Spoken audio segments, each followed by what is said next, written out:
Let me bring in now one of my guests. Ambassador J.S. Mukul is with us, former senior diplomat. We're expecting that we'll also be joined by Lieutenant General Raj Shukla, retired former Army commander. Let me start with you, Ambassador. What do you make of what the Defence Minister had to say today? Not just about saying the picture is not over yet. He also sort of urged the IMF to rescind that latest tranche that Pakistan has got to keep its economy going, because he said that's tantamount, literally he said that that's equivalent to sponsoring terrorism, to funding terror activities. Good evening. No, I think it's very important that we have put forward in the IMF strong and very potent arguments why the loan should not be given, or should, as the Honorable Defence Minister today said, should be reconsidered and rescinded. Now, the reasons for this are that first, Pakistan has become a chronic borrower. It has had 24 IMF loans since 1958, and just in the last few years, in 2019, I think it has availed of 4 programs from the IMF. And obviously, these are not having. Sir, in Hindi, there's an expression. In Hindi, there's an expression called andha kua, and in English, it means a bottomless well. Absolutely. I mean, this kind of a chronic borrower, or in perpetuity that you are in debt. So it's obviously not having, and that is why I think we have been pointing out that the track record of Pakistan is absolutely poor in this regard. And therefore, it is for the international community and the IMF board to reconsider that, as you rightly said, you can't be putting this into a bottomless pit kind of a thing, the andha kuan that you pointed out. So that is the first, and I think a very potent argument on the IMF side. The second reason why we have been pointing this out is the military interference. Now, it's well known that in Pakistan you have a deep state, while ostensibly they have a civilian government, but it's the military which calls the shots, both in the politics and in economics. And here, particularly with regard to economics, there is a UN report of 2021 which clearly points out that the army is the biggest business conglomerate in the military, is the biggest business conglomerate in the country. Mm-hmm. Now, that obviously impacts on the civilian accountability, the transparency, and most importantly, the main purpose of the IMF loans, which is the structural reforms. So that has also not been possible because doesn't the IMF realize what is going on? Why is it indulging Pakistan again and again? There is a line of speculation that it is all about nuclear blackmail of sorts. But is that the real reason, or is it something else? I think it's just that, they have been indulging. The IMF, as we know, was crafted in one of the Bretton Woods institutions in the post-World War era. The Western countries have been dominating. It is being dominated by the Western countries. We have naturally. It's the US which has the maximum votes. Sorry? It's the US which has the maximum votes, the largest say. The US has 16.49% of the votes. It is not based on one country, one vote system. And that is something that India and others from the global south has been calling for. It is actually, it is the need of the hour. It is the demand of the global south. And therefore, it had become a priority of India's G20 presidency also. The reform of the multilateral organizations, including the Bretton Woods institutions like the IMF. And India, of course, has just 2.6% weight in the voting share, because the distribution is based on the country's economic size of the economy, and more importantly, I believe, the contribution that it makes. So structurally, the IMF voting is tilted in favor of the developed or the rich countries. And that is one thing that we have been regularly demanding. There have been committee reports and recommendations on this, a committee chaired by N.K. Singh and Larry Summers has made clear recommendations in order to bring about a balance between the global south and the global north. But unfortunately, this requires political will, and that has not been possible. But coming back to the point of Pakistan's this, and the last and the third reason that I will point out is, of course, the one which is most topical and contemporary. That and the Honorable Defense Minister, I think, referred to it. Then he said that they need to reconsider this because there is a risk of funds being diverted to the terror infrastructure. Now, these are the things that have been pointed out. We will also, I'm sure, India will be taking this to the Financial Action Task Force, FATF, because that is the proper body which will look at which deals with anti-money laundering and countering the financing of terror. So that is the body, and we know that Pakistan had been on the grey list under close monitoring until 2022, and I'm sure in the context of what has happened, the dastardly attack in Pahalgam on 22nd of April, I'm sure India, along with the help of its others in the friendly countries, will be raising this in the FATF, because once Pakistan goes onto either the grey list or the blacklist of the FATF, then it becomes very difficult for it to access the IMF funds. So those are the three reasons. The one is, of course, the chronic, to summarize, the chronic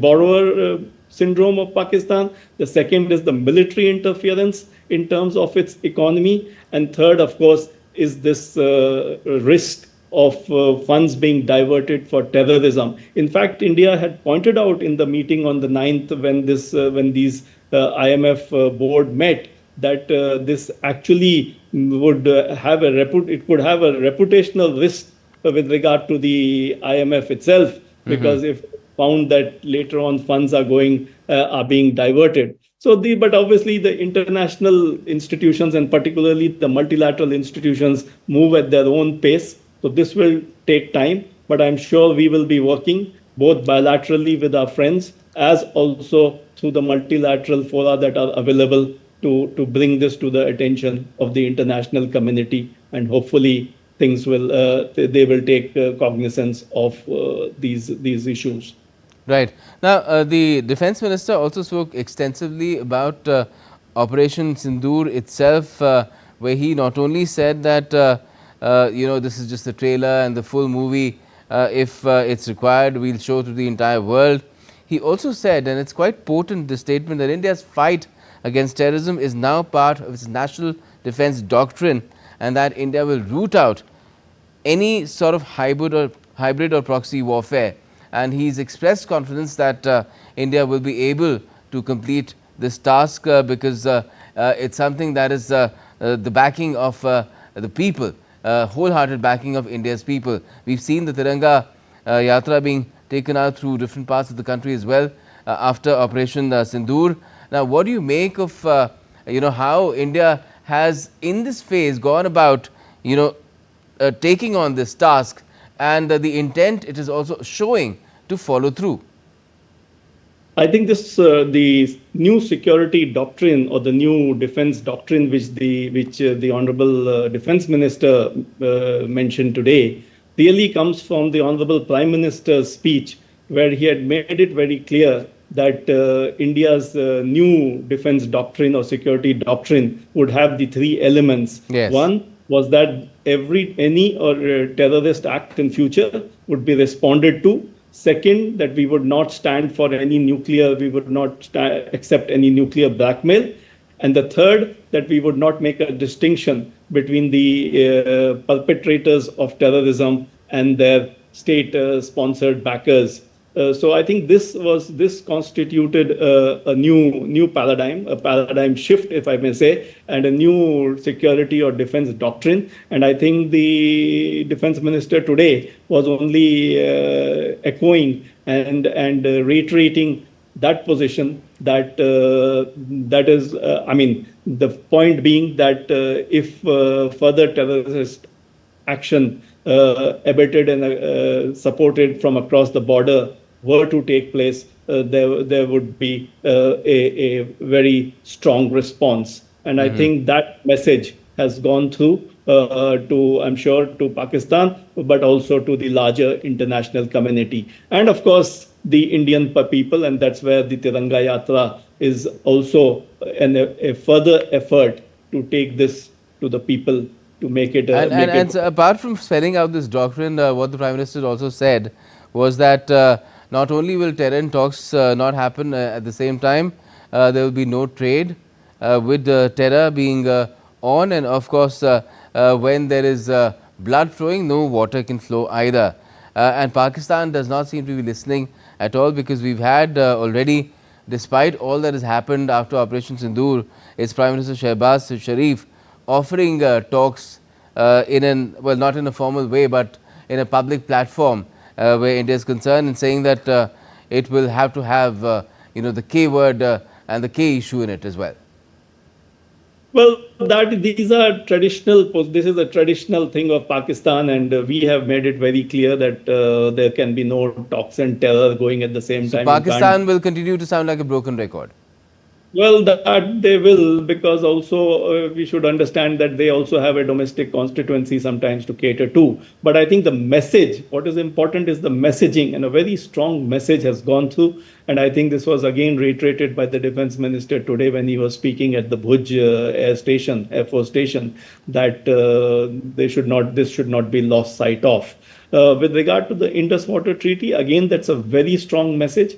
A treaty that has been in force for many decades, since the 1950s, and it had survived the wars of 65, 71, Kargil, etc. But I think now it's been made clear that, as the Prime Minister put it very eloquently, the blood and water cannot flow together. But these are more in the nature of medium to long-term measures, because it's not that you can stop river waters flowing tomorrow. So these are more in the nature. But there are Indian projects. I have been reading that there are at least 5 different projects which India has identified, hydroelectric projects, run of the stream projects. Run of the river or stream. Yeah. So those have been identified, and those I think we will be moving ahead with. It will also help address the chronic shortage of power in the Union Territory of Jammu and Kashmir. It also will help in terms of climate change, because hydroelectric power is clean power, and of course it sends a very clear message to Pakistan again. So we'll have to wait and see how they respond. I mean, it's too close to what has happened from the 7th to the 10th. Now everybody is kind of, as you said, they are all speaking from the standard script. But I think, I'm sure, a deeper introspection would be taking place, and certainly we really hope that the message is taken in the spirit in which it has been sent, and that it's not just for the sake of speaking. These are clear. This is a very clear message, and a new security or doctrine, which some have alluded to as the Modi doctrine, which have been enunciated by the Honorable Prime Minister, and is being now. Now, I wanted to ask you about something that may not be directly related to with what's happening, the kind of kinetic and non-kinetic actions India has taken as part of Operation Sindoor, but a major ice has been broken now with Dr. S. Jaishankar, our External Affairs Minister, speaking to the acting Foreign Minister of Afghanistan. Ice was actually broken in Jan when our Foreign Secretary spoke with him in Dubai, I believe. But now, although India has still not formally recognized the Taliban government which took over in August 2021, what do you make of this particular development in the context of what's been happening between India and Pakistan as well? Afghanistan has its own story, its own grievances with Pakistan too. I think again it's a very important. This is a very important dialogue and a very important relationship. Afghanistan has always been very close to us in terms of the people-to-people contact. We always have made it clear that we are for the people. We had, of course, not just the foreign secretary had spoken, but we have also recommenced our development cooperation projects there. There is a lot of there is a though the formally there is no embassy, but there is a Indian team which is helping it in implementation of the development cooperation Yes. projects. And of course, in strategic terms, Pakistan has always tried to consider Afghanistan as its strategic depth. I think that concept is completely over. Unraveled. Yeah, I mean, it's completely unraveled. There is no question of that. And in fact, the relationship Pakistan may have bloated when the Taliban regime took over. But quickly, if I could ask you, now that this Yeah. ice has been broken, where do you see the water resulting from the thaw flowing? No, I think gradually the relations are on the mend after the new regime has taken over. I think there are understandings. We will. I think you will see a steady progress. That's the way I see it, steady progress in India-Afghan relations. Because in any case, the people-to-people relations have always been very close. Right, There have right. been ups and downs with regard to regimes, but now I think even with the regime, Ah. as you said, the ice has been broken. More than the ice has been And broken. what kind of implications could this have for Pakistan? Well, as I said, Pakistan, which used to think Afghanistan as a strategic depth, now that concept they can forget about it, and therefore they need to worry about their own relations with Afghanistan, which I think going through a lot of stress at this present time. So that is, of course, for them to look at. But I think the fact that India and Afghanistan are developing a close relationship will also be something which the Pakistan authorities will need to factor in. Right, right. So we let's leave it there for the moment and see how things move from here. I'm told that Lieutenant General Shukla has just joined us. Let me just get a if we have him with us. Let me just try and get a quick comment from him. So, what do you make of what's happening in terms of what our defence minister said today, and the kind of actions that India is still taking, although the guns have fallen silent, like I mentioned in the story that we ran before, on the top of the show. India is still gunning for Pakistan.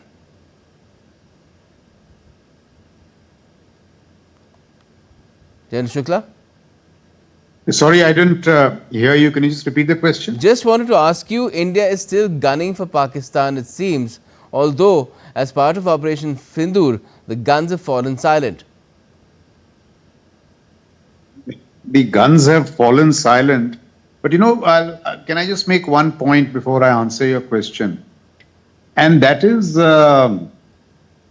what has really surprised me is the manner in which we have, executed this military victory. It is quite unparalleled. And what we have really, India has discovered is the utility of force. And the manner in which we carried out, we leveraged the escalation ladder, the airstrikes, and the strength of our AD wall, that has left Pakistan naked, vulnerable, and exposed. So I don't see what options Asim Munir has. He had no options, therefore he sued for a ceasefire. So when you say we are gunning, at least in military terms, we have overwhelmed him. All he has is some very weak narratives to claim victory. But now, as you see, the international media, the wider strategic international community, all are emphasizing that it's an emphatic military victory. So, at least in military terms, we don't need to gun for him. He has been overwhelmed. But he's still in place, and that is something that perhaps shouldn't continue for too long, because otherwise he might be up to mischief again. Yeah, I mean, see, at least the thinking people in Pakistan would realize that there has been a major change in terms of statecraft. terror as a low-cost option will not work. If he is to continue to aid and abet terror, he will have to meet India's military might. This cool boy bluff, nuclear bluff, has also been called.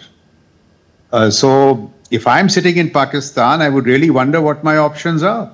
At least in the short and medium term, this terror rampage under a nuclear cover, which was the central tenet of their statecraft, is no longer available. Well, Now, his unless option for they- now, sir, his option for Yeah. now is to spend that IMF money as long as he keeps getting those tranches of What money. will it do? See, much is being made of this IMF money, $1 billion. For 3 businessmen from Bombay and Chennai will raise it in half a day. So what is this $1 billion going to do to Pakistan? They are in a severe mess. They really need It's a to life look at, support system. Sorry? It's a life support system. Yeah, life support. I mean, $1 billion is not something that will give them strategic ascendancy. Actually, for years, India has been punching below its strategic weight. We have rediscovered our weight. We have rediscovered the utility of force. And Pakistan has just turned out to be quite a charade in terms of strategic outlook. Its strategic outlook. Right. Well, let's leave it there. We're completely out of time. Thank you for joining us, both of you, to talk about what might still be in store for Pakistan if it doesn't learn its lessons, and it's showing no signs at the moment of doing that, and it's being aided and abetted as well by certain parties, it seems, who perhaps do not really understand what they're doing. Thank you so much for joining us for the moment.